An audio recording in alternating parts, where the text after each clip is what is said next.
Dan and Amy, it doesn't seem like anybody with oversight enforcement capacity pays much attention to these inspector general reports about abrogation of duty, malfeasance, or contracting, the area of contracting as well. So as much as we've focused, rightly so, on the conduct of the Federal Bureau of Investigations when it comes to their actual formal role of criminal investigations, the politicization of the upper echelons of the FBI under Jim Comey, and frankly, I think you could argue since, at least absent any significant reckoning within that agency for what we know per these Inspector General reports happened. Now we have another layer, and that comes with your typical graft, allegedly. The sorts of things that you expect from government, generally speaking, also happen to apparently be taking place within the FBI, as if their formal law enforcement duty problems weren't enough. Now we have this piece by Adam Mill over at amgreatness.com about the sort of pay-to-play politics you would expect in Chicago. For more on this, we're pleased to be joined by Adam Mill, an attorney specializing in labor and employment and public administration law, contributor to thefederalist.com, amgreatness.com, the Daily Caller. Adam, thanks for joining us again. Appreciate it. Oh, thank you so much, Dan and Amy, and thank you for all that you guys do. Well, so tell us about Tuva, this company named Tuva, and how it works as a vendor to the FBI. And I make the case, as you did in your piece at amgreatness.com, that maybe we should just turn these agencies formally over to mobsters, because at least it would be more honest and a more honest presentation to the American people. Yeah, I got interested in this idea because I used to be a Sopranos fan. I watched The Sopranos, and it always fascinated me how Tony Soprano would make his money, but try to avoid getting caught. One of his schemes was that he would consult with these waste management companies. And in fact, there was this really cool episode when he was told by his lawyer, hey, you need to actually start showing up to these companies if you're going to collect consulting fees, because people are starting to get wise to the fact that you're getting paid fees, but you're not working, you're not consulting, you're not even showing up in the office. Of course, when he shows up, he finds that his office has been used for storage for years because he hasn't seen the inside of that office in years. And so in the government, they've tried to implement all these rules so that if an agency does hire a consulting firm, or they hire someone for a services contract, and there's not going to be a building or a bridge or something you can look at afterwards. It's just going to be, oh yeah, he gave me advice, and they're paid on an hourly basis. Then there needs to be some kind of tangible proof that you don't have a Tony Soprano situation. So that's what this Inspector General looked into.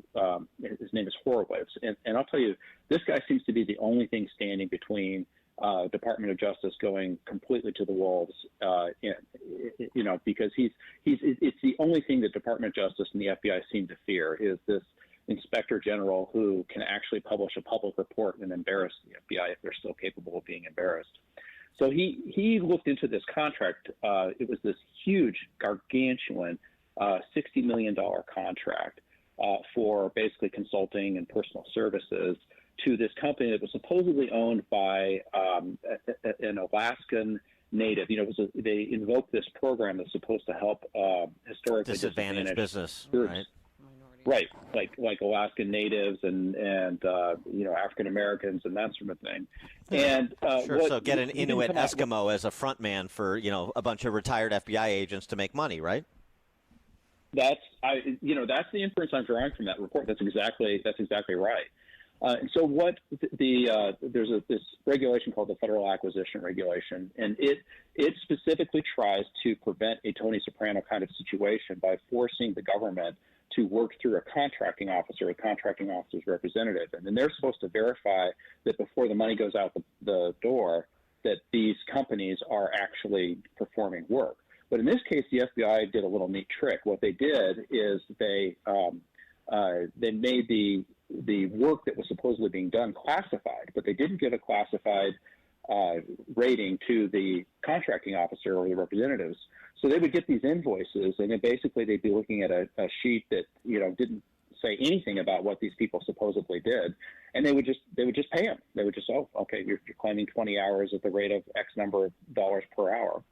And so that's been going on for 4 years, and they have claimed close to $48 million, perhaps even more, for just what appears to be a few dozen people working. And just as you said, Dan, a lot of these people are retired law enforcement. Now, the OIG didn't specifically say they were retired FBI, but they were hired based upon their supposed experience. A lot of these people are recent retirees. Some of them had just retired within a year or so. To do what? What are they supposed to do? What's their job responsibility?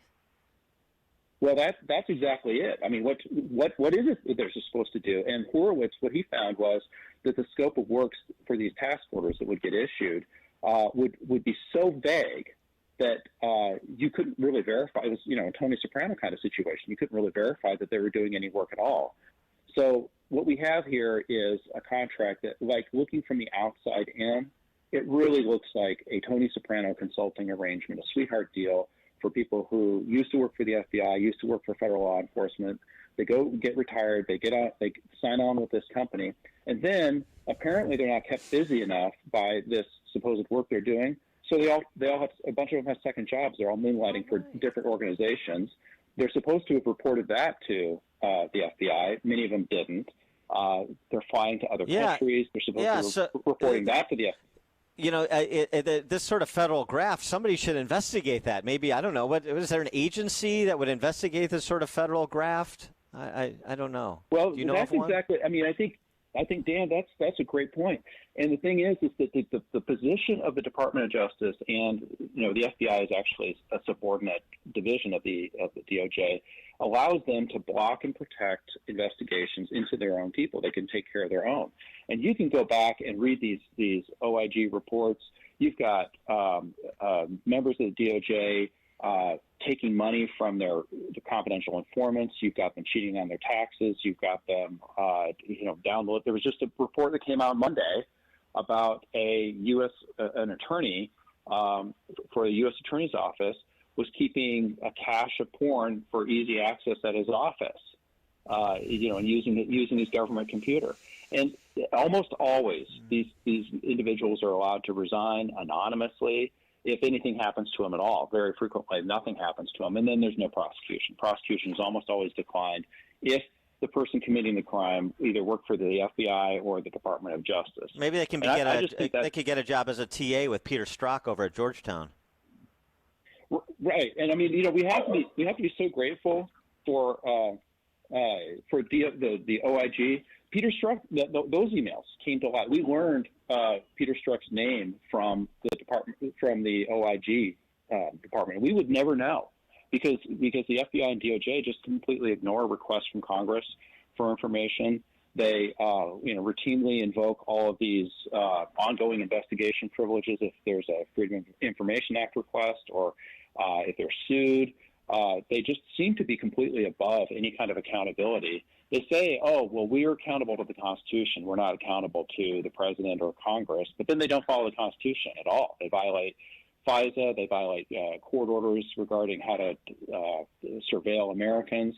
They blow off the president when the president says you need to produce documents. And then they, of course, thumb their noses at Congress when Congress asks for documents. But this Horowitz seems to have the magic spell to try and get information out of them. I would be very concerned if there's a move to dislodge him with the incoming Biden administration, because if he goes and they change the culture there, and we have what we have over in the intelligence community where almost nothing ever comes out of their inspector general, then it's just Katie bar the door. I mean, these contracts and these corrupt activities, there's going to be nobody exposing it. Yeah, so there'll be more companies like Tuva. Speaking of Tuva, are they still in business? Are they still operational? I tried to do a little bit of research on that, and I wasn't able to come up with an answer to that question. But as far as I could tell from reading the report, there's still one more option year left to exercise by the FBI. So, they can keep the gravy train rolling for one more year and use up the rest of that $60 million in capacity that they've got to pay people for whatever it is they're doing. Well, I mean, it's good to be documented, but I should both the inspector general and then people like you writing about it. But I suppose we shouldn't be surprised when you're not held to account other than by your own standards that can shift as your interests shift.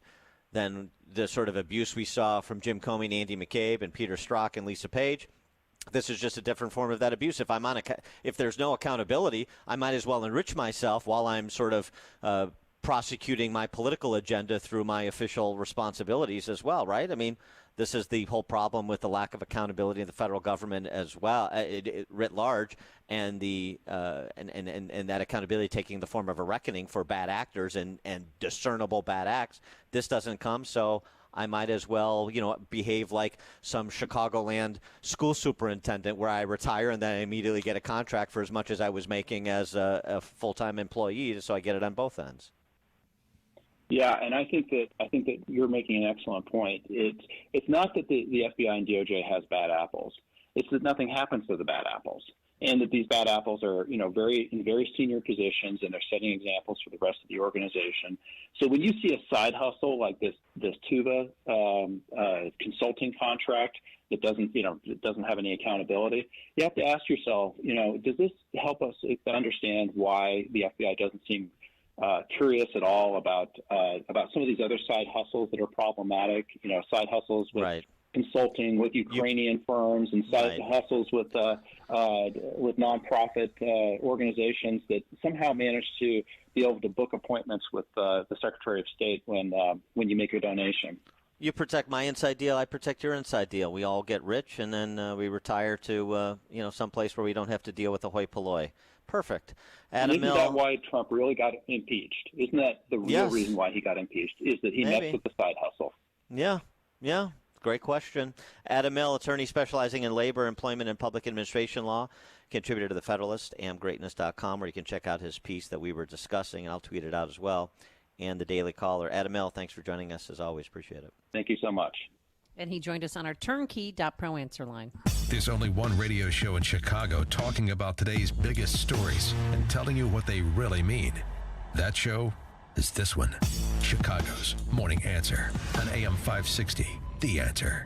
I'm Dan Proft. And I'm Amy Jacobson. We want to tell you about our 2020 Food for the Poor campaign. Food for the Poor is a nonprofit, faith-based organization that provides food, water, medicine, clothing, and life-saving supplies directly to local organizations throughout the Caribbean and Latin America. Folks, these are places that have been devastated by poverty, disease, and this year, Food for the Poor is helping with a new crisis, COVID. As you can imagine, COVID has made a devastating effect on this part of the world. The only thing between these children and their families and starvation is Food for the Poor. Food for the Poor partners with local ministry and non-governmental organizations on the ground to get food to these families and children. Food for the Poor needs your help. For a one-time gift of just $185, you can provide 6 months of emergency food relief for 5 hungry children. That's all it takes. To make that gift, just call 844-862-4673.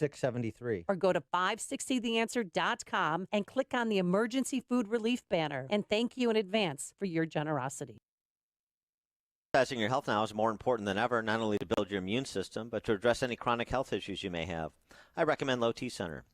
They exclusively specialize in men's wellness and follow strict medical guidelines for your health and safety.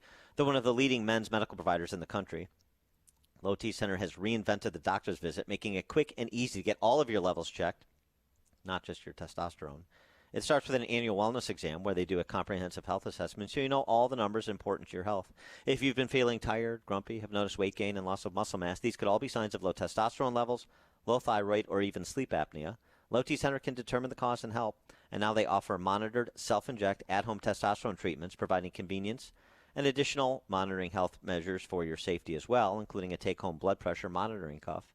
Self-inject at-home treatments are $135 a month for self-pay or covered by most health insurance. So book your annual wellness exam today by calling 630-451-9352 or go to lowtcenter.com. That's lowtcenter.com. Low T Center, reinventing men's healthcare. Actual patient testimonials results may vary. Life is too short, and you owe it to yourself to look and feel your best. So why are you still covering up your legs and doing nothing about those bulging varicose and spider veins? Not only are they embarrassing, but they may also be a sign of serious vein disease. Now's the perfect time to get your legs back, and Vein Clinics of America, the leading expert in vein treatment, can help. I was too embarrassed to wear shorts, dresses. I am so glad I came in. I can do and wear whatever I want. As the largest, most experienced vein treatment center in the U.S., Vein Clinics of America is focused on your safety. You can now meet with a VCA doctor online for a teleconsult without leaving the comfort of your home. To ensure safe distancing, VCA is limiting the number of patients in our clinics at any given time. Medicare and most insurance is accepted, so call now to see if you qualify for a free consultation. Call 800-858-7070. 800-858-7070. 800-858-7070. Oh, yeah, lean into it. Lean into the fact that a week from Friday is Christmas, gentlemen. What are you getting for that special lady in your life? May I suggest getting her a pajamagram, a midnight fantasy pajamas from our good friends at Pajamagram? Does it come with that theme music? Oh, yeah. It comes in the box. Once you open the box, it's like, oh, yeah. Oh, yeah. America's PJ experts, they have been for nearly 20 years. Seductive with a hint of lace, silky and smooth to the touch. Midnight fantasy pajamas are a dream come true for her and for you. Don't forget about the lady you love in your life. And guess what? With every pajamagram, you'll get free gift packaging. That means you don't have to wrap a thing. She's missed out on a lot this year, so give her the romance she deserves. Have fun. Get her midnight fantasy pajamas